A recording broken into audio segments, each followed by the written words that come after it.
Hello students. तो how are you all? मस्त हो ना? आई होप कि आप सब घर पे होंगे, अच्छी तरह से पढ़ाई कर रहे होंगे और नोट्स भी बना रहे होंगे। तो एज यू ऑल नो कि प्रीवियस वीडियो लेक्चर्स के अंदर मैंने आप लोग को पढ़ाया था, that was the effect of catalyst किया हमने, एंड हमने अरहेनियस इक्वेशंस को कंप्लीट किया। और ये कंप्लीट करने के लिए हमने प्रीवियस लेक्चर में इसको कंप्लीट किया था। अब बेसिकली वहां पर अरहेनियस इक्वेशन से रिलेटेड हमारे पास कुछ न्यूमेरिकल्स है। देखो, खास करके इस चैप्टर के अंदर हमें 4 मार्क्स के न्यूमेरिकल पूछे जाते हैं, क्योंकि ये चैप्टर में ऐसी कोई लेंदी थियरी है ही नहीं। अगर हम देखें तो हमारे पास मेन अगर कोई लेंदी थियरी देखे तो उसको आप ले सकते हो जीरो ऑर्डर रिएक्शन वाली मतलब की डेरिवेशन या थियरी, और एक ले सकते हो दैट इज फर्स्ट ऑर्डर वाली। लेकिन बच्चों, मतलब कि ये चैप्टर में से कंपलसरी 4 मार्क का एक क्वेश्चन आता ही है। तो या तो वो लोग जीरो ऑर्डर या फर्स्ट ऑर्डर की थियरी को पूछ ले 4 मार्क में, या फिर वो लोग पूछ सकते हैं न्यूमेरिकल। और वो न्यूमेरिकल कौन से हो सकते हैं? तो वो टेक्स्ट बुक के हो सकते हैं एग्जाम्पल क्वेश्चंस, या फिर वो हो सकते हैं एक्सरसाइज के क्वेश्चंस।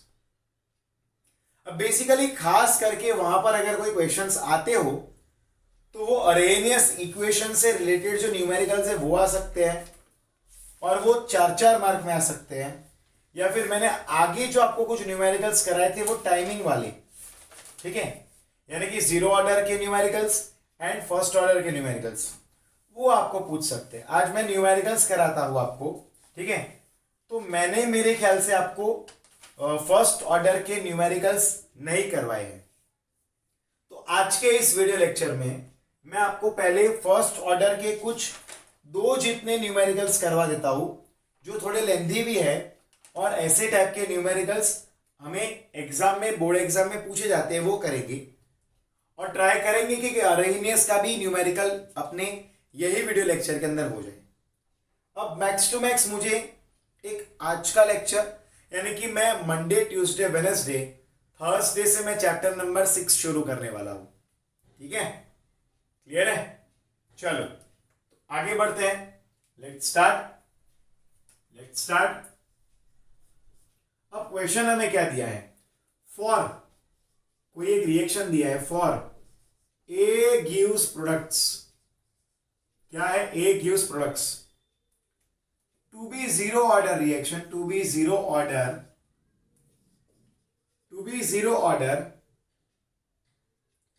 इफ, अब जरा ध्यान से देखना। सॉरी बच्चों, ये तो मैंने करवाया है न्यूमेरिकल, हाँ ये न्यूमेरिकल तो मैंने करवाया है। मैंने फर्स्ट ऑर्डर के न्यूमेरिकल शायद आपको नहीं करवाए होंगे। ये न्यूमेरिकल्स तो मैंने करवाए हैं, ये 3 मिनट वाला करवाया है मैंने आपको। मैंने शायद ये सेकेंड न्यूमेरिकल आपको नहीं करवाया होगा, वो करवाता हूं। हाँ, जीरो ऑर्डर का जो सेकेंड है, वो उस क्वेश्चन की शुरुआत ऐसे ही होती है, वो मैंने आपको नहीं करवाया, वो मैं करवा देता हूं आपको, ठीक है। फर्स्ट ऑर्डर के तो वैसे टेक्स्ट बुक में, अब एक बार ट्राई भी करना। Now for A gives product to be zero order, ठीक है, इतना तो कॉमन है। if it takes 2 minutes for 50% completion, 2 minute में उसका 50% कॉन्सेंट्रेशन रिएक्ट हो जाता है, बराबर के नहीं, रिएक्टेंट का, और बचेगा कितना? 50%। Find the time required for 33.33% completion। तो 33.33% कंप्लीशन के लिए कितना टाइम जरूरत पड़ेगी? यानी कि हमारे पास जो 100% रिएक्टेंट है, उसमें से 50% रिएक्टेंट को रिएक्ट होने में 2 मिनट टाइम लग रहा है। तो 33.33% कंप्लीशन में कितना टाइम लगेगा? तो वहां पर हमें ऑप्शंस दिए हैं। ये तो मैं कुछ बाहर के क्वेश्चन ला रहा हूं, बट यही टाइप के क्वेश्चन हमें बोर्ड एग्जाम में पूछते हैं। हाँ, वहां पर ऑप्शंस नहीं होते हैं, हमें वहां पर पूरे न्यूमेरिकल सॉल्व करना होता है। लाइक ए ऑप्शन हमें दिया है 0.33 मिनट्स, ठीक है। बी ऑप्शन दिया है that is 0.66 minutes. C option दिया है that is 1.33 minutes and D option दिया है दैट इज 1.66 मिनट। अब आप खुद से कुछ कैलकुलेशंस करके जजमेंट लो कि भाई आंसर क्या होगा, what will be the answer. आप खुद से थोड़ा बहुत जजमेंट लेकर आंसर ढूंढो, क्या मिलेगा आपको, what are you getting the answer. चलिए, आपने जो भी न्यूमेरिकल किया हो, जो भी आपने मेथड की हो, मैं आपको यहां पर करवाता हूं, जरा ध्यान से देखना। लाइक इसको हम लोग यहां पर आर ले लेते हैं, we are taking it as R. अब देखो, हमें ये तो पढ़ा है जीरो ऑर्डर रिएक्शन के लिए कि भाई t equal to R zero minus R upon K, ये इक्वेशन होता है। अब अगर हम लोग इनिशियली आर जीरो है, इनिशियल जो रिएक्टेंट का कॉन्सेंट्रेशन है आर जीरो है, और वो मैंने कितना लिया है, 100% के मुताबिक लिया है। इनिशियली तो रिएक्ट हुआ ही नहीं है, तो उसका कॉन्सेंट्रेशन कितना होगा, 100 होगा कि नहीं, ठीक है।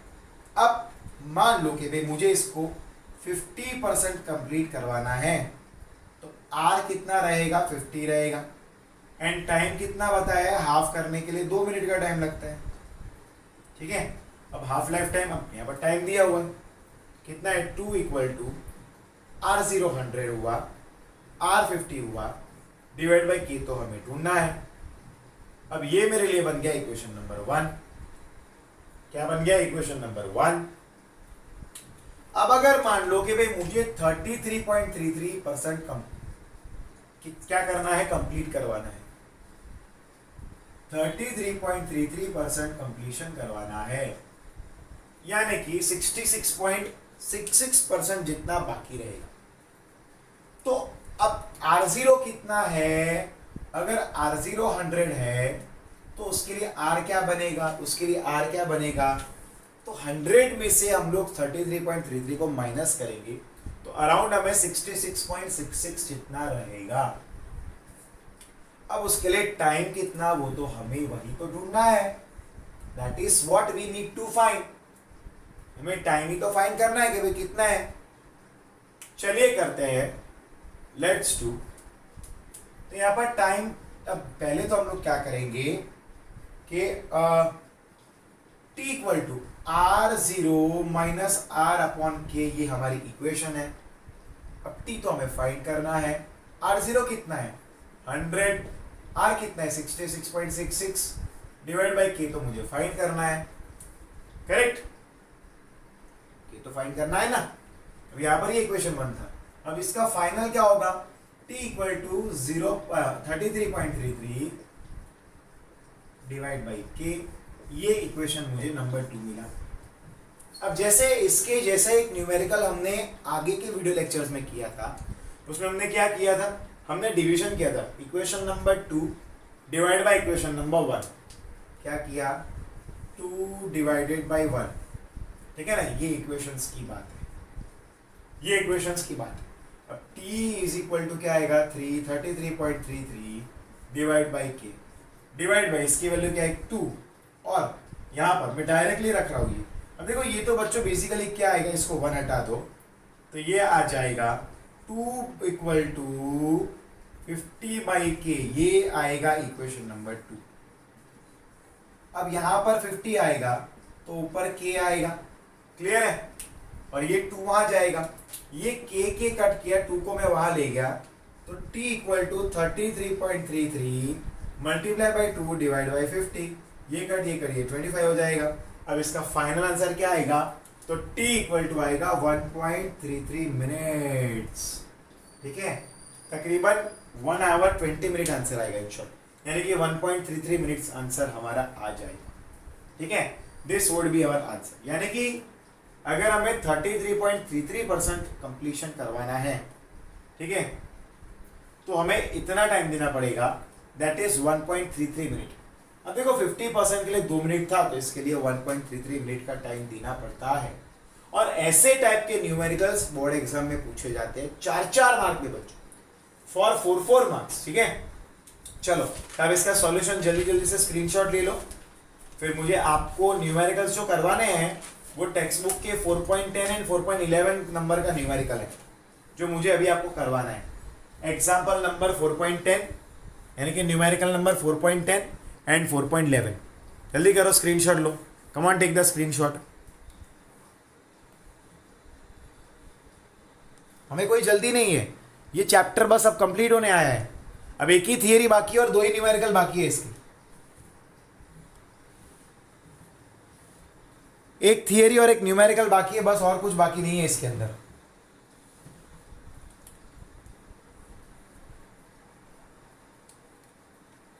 चलो आगे बढ़ते हैं। ओके बच्चा लोग, आगे बढ़ते हैं हम लोग। अब न्यूमेरिकल्स करते हैं, तो अब थोड़े अरहेनियस इक्वेशन के रिलेटेड न्यूमेरिकल्स करते हैं। अरहेनियस इक्वेशन है ना, उसके रिलेटेड हम न्यूमेरिकल्स करते हैं, तो जरा ध्यान देना। लाइक यहां पर टेक्स्ट बुक में 4.10 नंबर का न्यूमेरिकल दिया है जो हम लोग करेंगे। पहले मैं क्वेश्चन लिखता हूं पूरा। द रेट कांस्टेंट, देखो क्वेश्चन लिख ही देते हैं। The rate constants of a reaction at 500 Kelvin and 700 Kelvin are 0.02 second inverse and 0.07 second inverse respectively. Calculate the values of EA and A।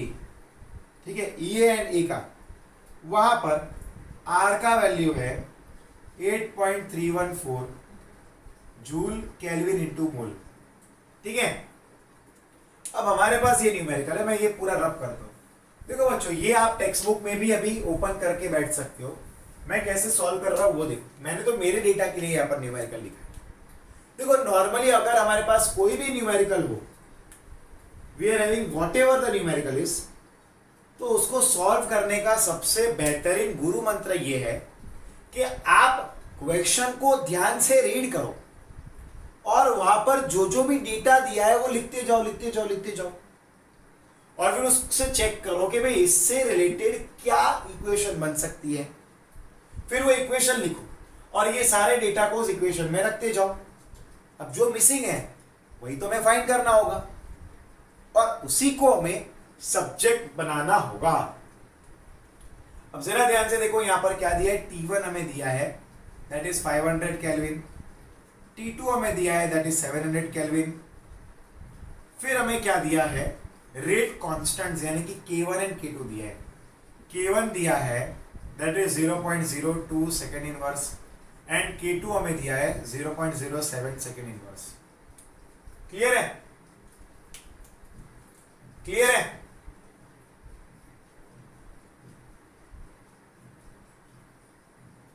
ठीक है ना।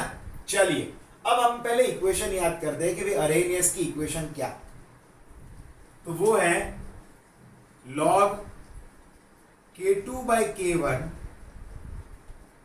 is equal to EA upon 2.303 R, क्या आएगा, T2 minus T1 upon T1 into T2।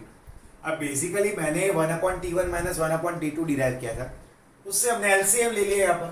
अब K2 की value दी हुई है, हमें फाइंड क्या करना है, हमें EA का वैल्यू फाइंड करना है और हमें A का वैल्यू फाइंड करना है। ठीक है, पहले हम लोग क्या करेंगे, ये इक्वेशन से EA का वैल्यू फाइंड करेंगे, फिर हम A का वैल्यू फाइंड करेंगे। अब ये क्या आएगा, log 0.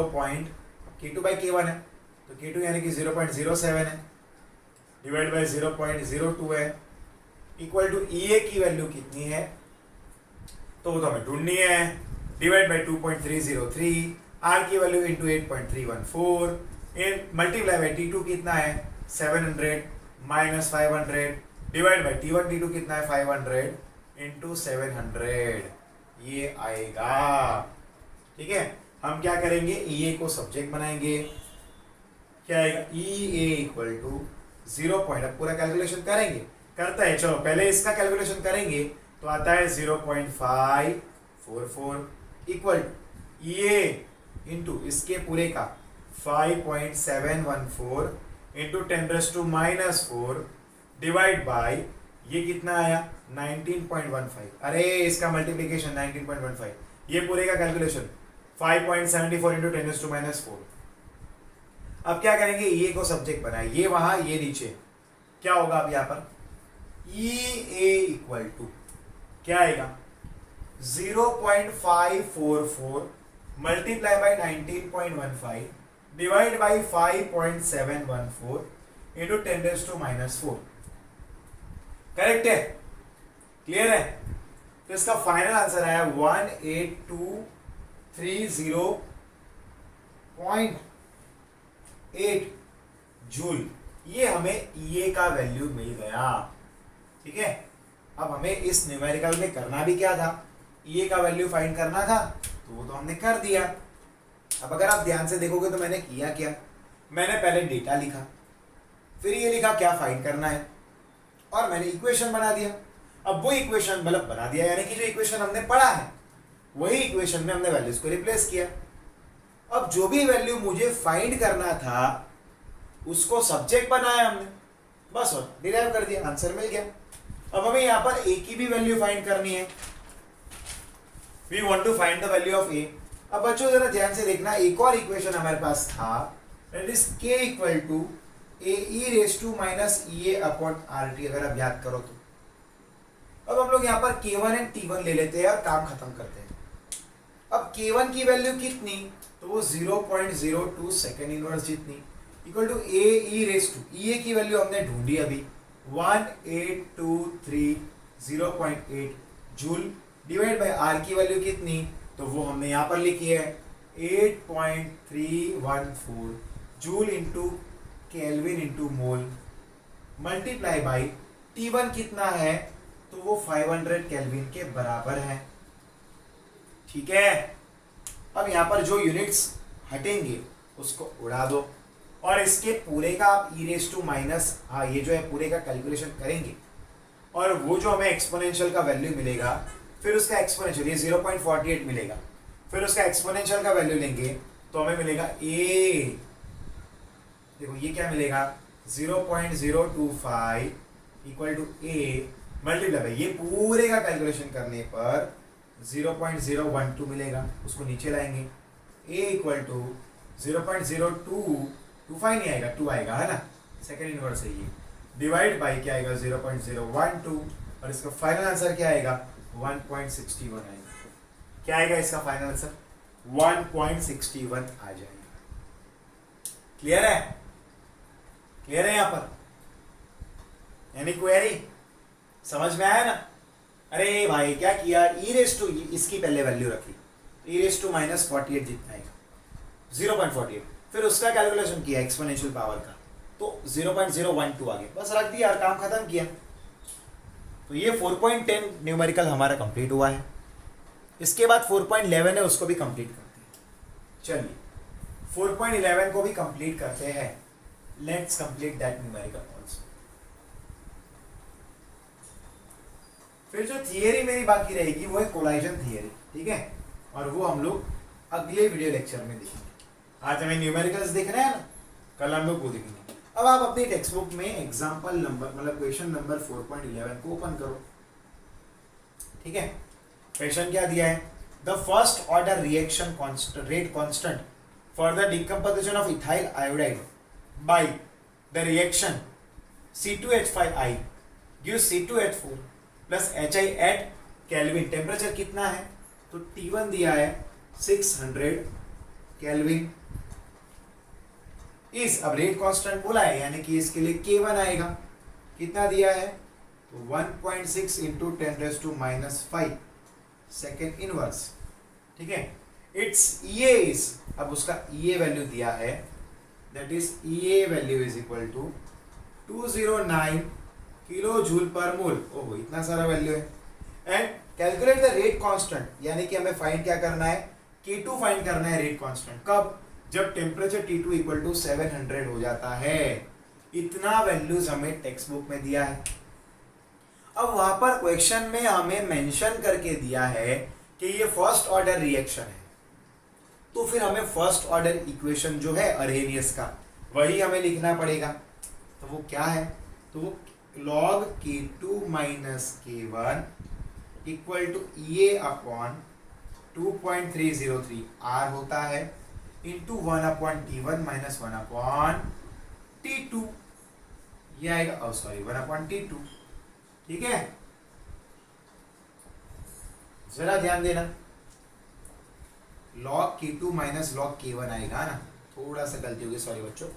अब देखो हमें फाइंड क्या करना है, हमें K2 फाइंड करना है, तो हम इसी को सब्जेक्ट बनाएंगे, इसको उस साइड ले जाएंगे, तो साइड चेंज, तो साइन चेंज होगा, माइनस लॉग है तो प्लस हो जाएगा। तो log K2 equal to log K1 plus ये अपॉन 2.303 R क्या आएगा, 1 upon T1 minus 1 upon T2। अब लिखते हैं log, अब K1 की वैल्यू तो दी है, कितनी है 1.6 इंटू 10⁻⁵ प्लस E की वैल्यू दी है, कितनी दी है 209 इंटू 209। अब किलो जूल है तो 10⁻³ करना पड़ेगा मल्टीप्लिकेशन में, डिवाइड बाई 2.303। R की वैल्यू कितनी है 8.314 है, 8.314 है, multiply by 1/600 minus multiply by 1/700। इतने पूरे का आंसर क्या आया, -4.796। और इतने पूरे का जब हम आंसर लाते हैं तो +2.599 आता है। अब ये क्या हो गया, log K2 बन गया। ठीक है, अब इसका कितना आएगा, log K2 इक्वल टू आता है -2.197। जरा ध्यान से देखना, मैं लिखता हूं इधर, log K2 इक्वल टू -2.197 हुआ। अब इस K2 की वैल्यू आपको फाइंड करनी है, तो ये log को उधर ले जाओ, तो ये बन जाएगा that is K2 equal to anti log of -2.91491। अब ये एंटी लॉग तो आप ढूंढ पाओगे, वो उतना सॉल्यूशन में आप पे छोड़ता हूँ एज अ होमवर्क। ये सब तो मैंने करवा दिया, तो उतना तो आप कर ही सकते हो। कुछ किया नहीं है यार, सीधा इक्वेशन लिया और इसको वहाँ ले गए, इक्वेशन में जो जो वैल्यूज है रिप्लेस किया, फिर उसके लॉग अगर है तो लॉग वैल्यू फाइंड किया, और मल्टीप्लिकेशन किया, एलसीएम है तो एलसीएम किया। इसमें और कोई बड़ी बात नहीं है, जो हमने लोअर स्टैंडर्ड्स में किया है, मल्टीप्लिकेशन, लॉगरिथम फाइंड करना, एलसीएम लेना, ठीक है, वही करना है। और आपके लिए तो ये और आसान हो गया क्योंकि आपके पास तो कैलकुलेटर भी है, आप बोर्ड एग्जाम में कैलकुलेटर यूज़ कर सकते हो, और इन न्यूमेरिकल्स में भी आपको जहाँ जहाँ पर भी ज़रूरत पड़ती है तब आप कैलकुलेटर की यूज़ ले सकते हो, हेल्प ले सकते हो। ठीक है, तो एंटी लॉग का वैल्यू आप खुद से ढूंढना। तो यहाँ पर न्यूमेरिकल्स वाला पार्ट कंप्लीट होता है। ठीक है, अब कल के वीडियो लेक्चर के अंदर मैं आपको कोलाइजन थियरी करवाऊंगा। कोलाइजन थियरी थोड़ी सी थियोरेटिकल है, थियरी थोड़ी ज़्यादा है, और फिर वेडनेसडे के वीडियो में जो भी थोड़े बहुत एक्स्ट्रा अगर 2-4 कुछ न्यूमेरिकल मिलते हैं तो मैं वो आपको करवाऊंगा। ठीक है, तो बच्चों मिलते हैं हम नेक्स्ट लेक्चर में। Till then good bye and take care. And मुझे ये पक्का पता है कि आपको इस न्यूमेरिकल में समझ में आया होगा, पूरी तरह से आपको पता चला होगा। ठीक है बच्चों, तो फिर मिलते हैं नेक्स्ट लेक्चर में। Till then good bye and take care. Screenshot ले लेना भाई और नोट्स बना देना इसकी। Bye everyone.